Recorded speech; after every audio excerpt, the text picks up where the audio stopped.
கட்டுக்கடங்காமல் பரவும் காட்டுத்தீ அமெரிக்காவில் லாஸ் ஏஞ்சல்ஸ் இதுவரை அதை கட்டுப்படுத்தாம திணறிட்டு இருக்கு அமெரிக்கா. என்ன நடக்குது அப்படிங்கிறத நாம பார்ப்போம். ஃபர்ஸ்ட் ஹாஃப்ல நம்மளோட கருத்தை சொல்றோம். செகண்ட் ஹாஃப்ல ரஸ்மின் MISC வந்துட்டு இது கொடுக்குற தொகுப்பை வந்துட்டு நம்ம பார்க்கலாம்.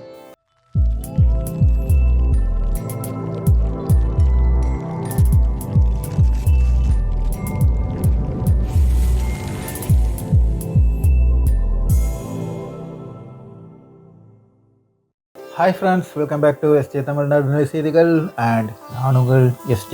ஓகே ஃப்ரெண்ட்ஸ், நம்ம டைட்டில் போட்ட மாதிரி you sell they buy they destroyed Gaza, who sell who buy you destroyed America. இது அர்த்தம் நிறைய பேருக்கு புரிஞ்சிருக்கும், இதனால நம்ம வந்துட்டு அது சொல்லிடுறோம். யூ செல் நீங்க விட்டீங்க, தே பாட் இஸ்ரேல் வாங்கிச்சு, தே டிஸ்ட்ராய்ட் இஸ்ரேல் அழிச்சது காசாவை. ஹூ செல் யார் வித்தா, ஹூ பாட் ஹூ பை யார் வாங்கினா, யூ டிஸ்ட்ராய்டு நீ அழிஞ்சிட்டு இருக்க அமெரிக்கா. நல்ல ஒரு வாக்கு உண்மையிலே, இது யோசிக்க வேண்டியது. நீ எவ்வளவு ஆணவமா எவ்வளவு எவ்வளவு கொடுத்த, கிட்டத்தட்ட 40 பில்லியன் இறக்கி கொடுத்து அந்த சின்ன ஒரு காசாவை அழிக்கிறதுக்கு உறுதுணையா இருந்த நீ இன்னைக்கு 270 பில்லியன் அழிவு. அதுவும் வந்துகிட்டு ஒரு எஸ்டிமேட்டட் அழிவு தான், இதுக்கு பல மடங்கு ஆகும் அப்படின்னு இருக்காப்ல. இது ஃபுல்லா தீ நின்ற பறவு தான் அதோட ஒட்டுமொத்த கணக்குமே வெளியில வரும். 10 எரிஞ்சது எல்லாமே. இதுல நம்ம எடுத்துக்க வேண்டியது என்ன அப்படின்னு சொல்லிட்டு பாத்தீங்கன்னா, கட்டாயமா அமெரிக்கா காசா இஸ்ரேலுக்கு சப்போர்ட் பண்ணி இஸ்ரேலுக்கு ஃபண்ட் பண்ணி இனி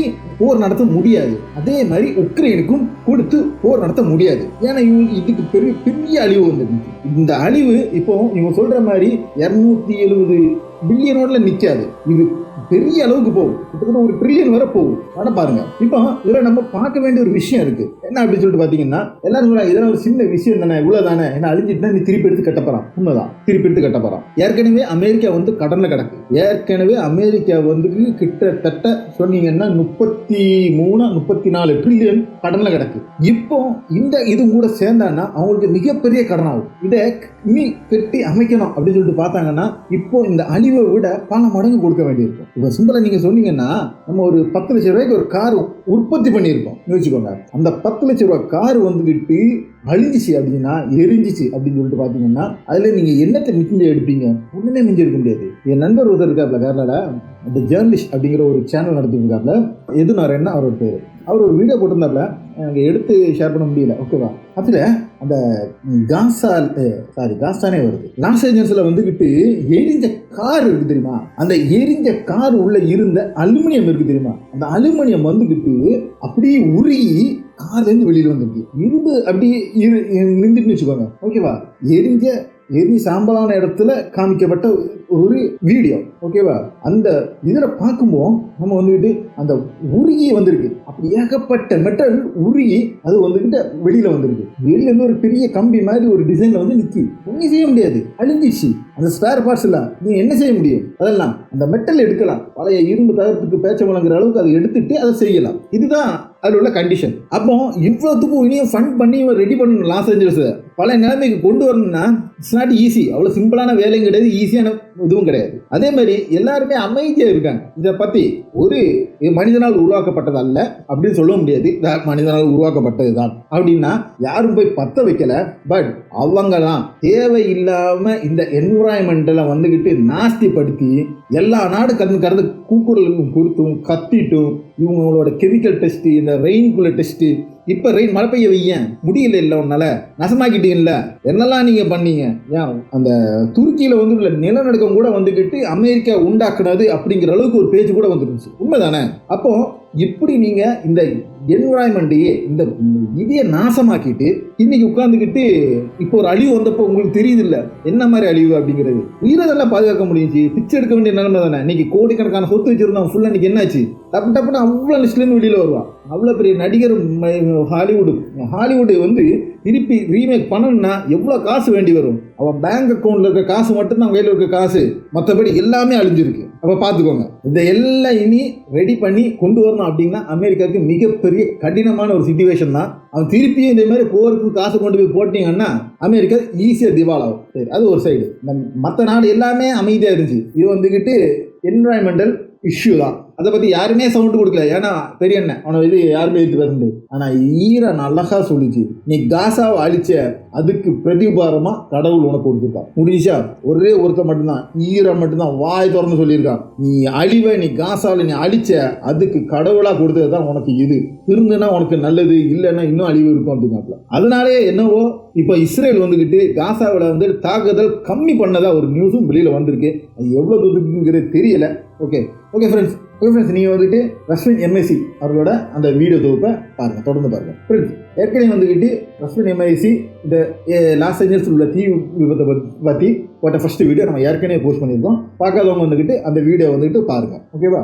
அஸ்ஸலாமு அலைக்கும் வரஹ்மத்துல்லாஹி வபரகாத்துஹு. அன்பிற்கினிய சகோதர சகோதரிகளே, நமக்கெல்லாம் தெரியும், தொடர்ந்து 8வது நாளாக அமெரிக்காவினுடைய கலிபோர்னியா மாநிலத்தின் லாஸ் ஏஞ்சல்ஸ் உள்ளிட்ட பல பகுதிகளிலும் தீ பரவல் ஏற்பட்டிருக்கிறது. காட்டு தீ தொடர்ந்து அவர்களை வதைத்துக் கொண்டிருக்கிறது. இதுவரைக்கும் 24 பேர் காட்டு தீயினால் பாதிக்கப்பட்டு மரணித்திருக்கிறார்கள் என்ற நிலையில 16 பேரை காணவில்லை என்று தேடிக்கொண்டிருக்கிறது லாஸ் ஏஞ்சல்ஸினுடைய தீயணைப்பு துறை. இந்த 16 பேரும் பெரும்பாலும் கொல்லப்பட்டிருக்கலாம் என்பதுதான் அவர்களுடைய தீர்மானம். அந்த அடிப்படையில் தான் தேடிக்கொண்டிருக்கிறார்கள். அது எப்படி தேடுகிறார்கள் என்ற ஒரு முக்கியமான விவகாரம் இருக்கிறது. அதை நாம் பின்னாடி பார்க்க இருக்கிறோம். அதே நேரம் இன்றைக்கும் லாஸ் ஏஞ்சல்ஸ் கவுண்டியில் இருக்கக்கூடிய நிர்வாகம் ஒரு முக்கியமான அறிவித்தலை விடுத்திருக்கிறார்கள். எப்பொழுது வேண்டும் என்றாலும் மக்கள் தங்களுடைய இருப்பிடங்களை விட்டு வெளியேற்றப்படலாம், அதற்கான அறிவித்தல் உங்களுக்கு விடுக்கப்படலாம், எதற்கும் தயாராக இருக்க வேண்டும் என்ற அறிவித்தலை தான் இன்றைக்கு அவர்கள் சொல்லி இருக்கிறார்கள். தொடர்ந்து 8வது நாளாக பரவி வரக்கூடிய இந்த காட்டுத்தீயை பொறுத்தவரையில அமெரிக்க வல்லரசு மொத்தமாக திண்டாடி கொண்டிருக்கிறது என்பது நமக்கெல்லாம் தெரிந்த ஒரு பேருண்மையாக இருக்கிறது.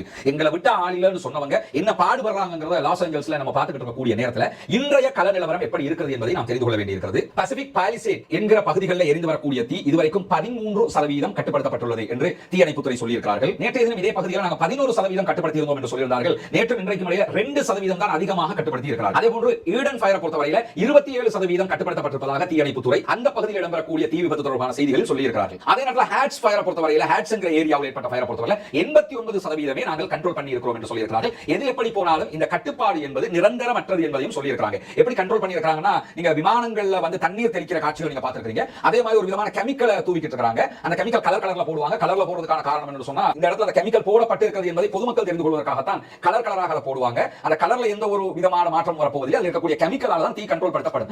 எது எப்படி போனாலும் இந்த தீ இதே பகுதிகளில் கண்ட்ரோலை மீறவும் முடியும் என்பதையும் இன்றைக்கு சொல்லியிருக்கிறார். சுமார் 40,000 ஏக்கர் நிலப்பரப்புகள் மொத்தமாக எரிந்து சாம்பலாகி இருக்கிறது. அமெரிக்காவை நம்ம பார்த்த அந்த வீடியோக்களை பார்க்கும் போதெல்லாம் எப்பொழுதுமே காசா தான் அனைவருக்கும் நினைவுக்கு வரும். அந்த அளவுக்கு மாபெரும் அழிவு அந்த பகுதிகளிலே ஏற்பட்டிருப்பதை நம்ம பார்க்க முடியும். ஹாலிவுட்டின் தாயகம் என்று சொல்லக்கூடிய லாஸ் ஏஞ்சல்ஸ் மொத்தமாக தீயிலே எரிந்து கொண்டிருக்கக்கூடிய காட்சிகள் இன்றைக்கும் வெளியாகி கொண்டிருக்கிறது. 40,000 ஏக்கர் மொத்த நாசத்தை சந்தித்திருக்கிறது என்ற தகவல்களோடு 12,000 ஸ்ட்ரக்சர்ஸ் 12,000 கட்டிடங்களும் மொத்தமான அழிவுகளுக்கு தள்ளப்பட்டிருக்கிறது என்ற செய்திகளும் இன்றைக்கும் வெளியாகி இருப்பதை நம்ம பார்க்க முடிகிறது. இந்த மாதிரியான நேரத்தில் தான் இன்றைக்கு 70 km/h என்கிற ரீதியில காற்று வேகமாக வீச ஆரம்பித்திருக்கிறது என்ற செய்திகள் வெளியாகி இருப்பது மட்டுமல்லாமல் வென்ச்சுரா என்கிற பகுதிகளில் புதிய ஒரு காட்டு தீ பரவ ஆரம்பித்திருக்கிறது. சோதனைக்கு மேல் சோதனை அமெரிக்கர்களுக்கு எந்த மாற்று கருத்தும் இல்லை. யாராக இருந்தாலும் பொதுமக்கள் பாதிக்கப்பட்டு விடக்கூடாது, அல்லாஹ் தஆலா அவர்களை பாதுகாக்க வேண்டும் என்ற பிரார்த்தனைகளோடு வென்ச்சுராவில் ஏற்பட்டிருக்கக்கூடிய காட்டு தீ தற்போது வேகமாக பரவ ஆரம்பித்திருக்கிறது. மணிக்கு 70 கிலோமீட்டர் வேகத்தில் காட்டு தீ பரவுவது என்பது ஒரு சாதாரணமான நிகழ்வு கிடையாது. அவ்வளவு வேகமாக காட்டு தீ பரவுவது மட்டுமல்லாம ஒரு குண்டு போட்டு வெடிக்கிற மாதிரி வெடித்து சிதறுகிற காட்சிகளையும் நீங்க பார்க்க முடிகிறது. இப்படியான நேரத்தில் தான் 16 பேரை காணவில்லை என்று லாஸ் ஏஞ்சல்ஸுடைய தீயணைப்புத்துறை தேடிக்கொண்டிருக்கிறது என்கிற செய்தி நம்ம ஆரம்பத்தில் நினைவூட்டியிருந்தோம். அவங்க எப்படி தேடிக்கிட்டு இருக்காங்கன்னு சொன்னா, மோப்ப நாய்களை கொண்டு தேடிக்கொண்டிருக்கிறார்கள். அது நம்ம காட்சிகளை பார்க்கும்போது அங்கேயும் காசா நினைவுக்கு வந்தது. என்னன்னா,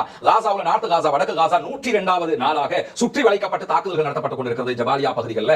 அங்க இருக்கக்கூடிய மக்களுக்கு வெளியேறவும் முடியாது, வெளியிலிருந்து யாருக்கும் உள்ளே வரவும் முடியாது என்கிற நிலையில அங்க ஒருவர் கொல்லப்படுகிறார் என்று சொன்னால் அவருடைய ஜனாசாவை எடுக்க முடியாது. மொத்தமாக அவர் மரணித்து விட்டார் என்று சொன்னாலும் அல்லது குற்றுயிரும் கொலையுயிருமாக அவர் தடுமாறிக்கொண்டு இருக்கிறார் என்று சொன்னாலும் எந்த நிலையில் இருந்தாலும் அந்த உடலை நோக்கி அந்த ஜனாசாவை நோக்கி வெறி நாய்களை அனுப்பி வைக்கும் இஸ்ரேலுடைய வெறி கொண்ட மனித மிருக ராணுவங்கள். அப்படி அனுப்புகிற போது அந்த மனிதர்களை கடித்து குதறும் அந்த நாய்கள் என்கிற செய்திகளை நம்ம பல விடத்தம் சொல்லியிருக்கிறோம். அது மட்டும் இல்லாம சில குண்டுகளை போட்டு ஜனாசாக்கள் வெடித்து சிதறுகிற காட்சிகள் எல்லாம் அங்கே வெளியாகி இருந்தது. அப்பொழுது அங்க இருக்கக்கூடிய மக்களும் அங்க இருக்கக்கூடிய வாலண்டியர்ஸ் என்ன பண்ணுவாங்கன்னா, பக்கெட்டுகள்ல போய் அந்த ஜனாசாக்களுடைய சதைகளை அள்ளுகிற காட்சிகள் எல்லாம் இந்த 460 நாட்களுக்குள்ளாக பல விடுத்தம் நடந்திருக்கக்கூடிய நேரத்தில் இப்பொழுது கலிபோர்னியாவில் இந்த 16 பேருடைய ஜனாசாக்களை மோப்ப நாய்களை விட்டு தேடக்கூடிய ஒரு நிலை ஏற்பட்டிருக்கிறது. அங்கு ஒரு விதமான அநியாயத்தை அவர்கள் செய்யும் போது இங்கு அதற்கு ஒரு சோதனை அவர்களுக்கு ஏற்பட்டிருப்பதை நம்ம பார்க்க முடிகிறது. எது எப்படி போனாலும் நாயை விட்டு ஜபாலியாவில் கடிக்க விட்டார்கள், ஜனாசாக்களை குதற விட்டார்கள். அமெரிக்காவும் இஸ்ரேலும் சேர்ந்து கொண்டு இங்க என்ன நிலைமை வந்திருக்குன்னு சொல்லி சொன்னா, அதே போன்று நாய்களை விட்டு அவர்களை சார்ந்தவர்களுடைய உடல்களை தேடக்கூடிய நிலை மாறி இருக்கிறது. இந்த நிலையில தான் இன்றைக்கு இன்னொரு முக்கியமான செய்தி வெளியாகி இருக்கிறது. என்னன்னு சொன்னா, கிட்டத்தட்ட 84 விமானங்கள் இந்த தீயை அணைப்பதற்கு போராடி கொண்டிருக்கிறது. அதே போன்று 14,000 தீயணைப்புத்துறை வீரர்கள் இதிலே கடமையில் ஈடுபடுத்தப்பட்டிருக்கிறார்கள். இந்த 14,000 பேர்ல 950 பேர் சிறை கைதிகளாக இருக்கிறார்கள். சிறையில் அடைக்கப்பட்டிருக்கக்கூடியவர்கள். அவங்களுக்கு சிறையில் இருக்கும்போது கொடுக்கக்கூடிய பல பயிற்சிகள் ஒரு பயிற்சி என்னன்னு சொன்னா, தீ அணைப்பதற்கு என்ற பயிற்சிகளை அவங்க வழங்கி வராங்க. அடிக்கடி இந்த பகுதியில் காட்டு தீ ஏற்படுகிற காரணத்தால் இந்த பயிற்சி ஆல்ரெடி வழங்கப்பட்டிருக்கும். அப்படிப்பட்டவர்கள் அவர்கள் ஒரு நாளைக்கு $10 என்கிற விதமாகவும், ஒரு நாள் தீ அணைப்பதற்காக போராடினால் அவருடைய சிறை லைஃப்ல இருந்து 2 நாள் கணிக்கப்படும் என்கிற ஒப்பந்தத்தின் பேராகவும் 950 பேரை களத்தில் இறக்கி இருக்கிறது கலிபோர்னியா மாநிலத்தினுடைய தீயணைப்பு துறை என்கிற செய்திகள் வெளியாகி இருக்கிறது. எங்களை விட்டு அதை திரும்பவும் நம்ம தான் யோசிக்க வேண்டியிருக்கிறது. எங்களை மாதிரி யாரும் உண்டா, எங்களுக்கு இல்லாத பலமும் பலமுமா என்று பேசியவர்கள் சிறை கைதிகளை கொண்டு வந்து வைத்து தீயை அணைப்பதற்கு போராடுகிறார்கள் என்ற செய்திகள் இன்றைக்கு வெளியாகி இருக்கிறது. எது எப்படி போனாலும் இன்றைக்கும் ஒரு பகுதி மீள தீயினால் மூழ்க ஆரம்பித்திருக்கிறது. பெரும்பாலான பகுதிகள் தீயிலே எரிந்து கொண்டே இருக்கிறது. தீயை கட்டுப்படுத்த முடியாமல் தடுமாறிக் கொண்டிருக்கிறது உலக வல்லரசு என்கிற செய்தி இன்றைக்கும் பதிவாகி கொண்டே இருக்கிறது. இன்றைக்கு வெளியாகி இருக்கக்கூடிய லாஸ் ஏஞ்சல்ஸ் பற்றிய செய்திகளை முக்கியமான பகுதிகளை நம்ம பார்க்கிறோம். இன்ஷா அல்லாஹ் இதனுடைய அடுத்தடுத்து என்ன நடக்கிறது என்பதை அடுத்தடுத்த அப்டேட்களை உங்களுக்கு சொல்வதற்கு தயாராக இருக்கிறோம். வல்ல ரஹ்மான் அனைவரையும் பாதுகாக்க வேண்டும், அந்த மக்களையும் பாதுகாக்க வேண்டும் என்று இறைவனிடத்தில் பிரார்த்திக்க மறந்து விடாதீர்கள்.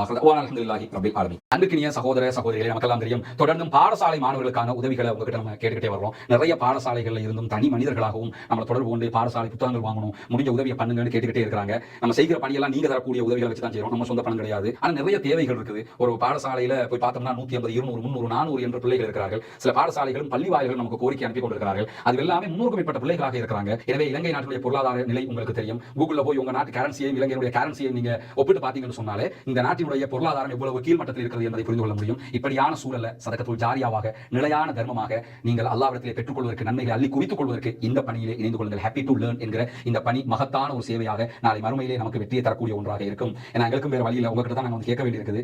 டெய்லி நம்மளை நோக்கி நிறைய விதவைகள், அதே போன்று தேவையுடையவர்கள், மாணவர்கள் தொடர்பு கொள்கிற போது அதற்கு மாற்று வழிகளாக இது மட்டும் தான் நம்மிடத்தில் இருக்குது. எனவே முடிந்தவர்கள் உதவி செய்ய மறந்துவிடார்கள். முன்னால் தெரிகிற நம்முடைய தொலைபேசி மற்றும் வாட்ஸ்அப் பக்கத்துக்கு உங்களால் முடிந்த உதவிகளை தொடர்பு கொண்டு வழங்க முடியும் என்பதையும் குறிக்கொள்கிறேன்.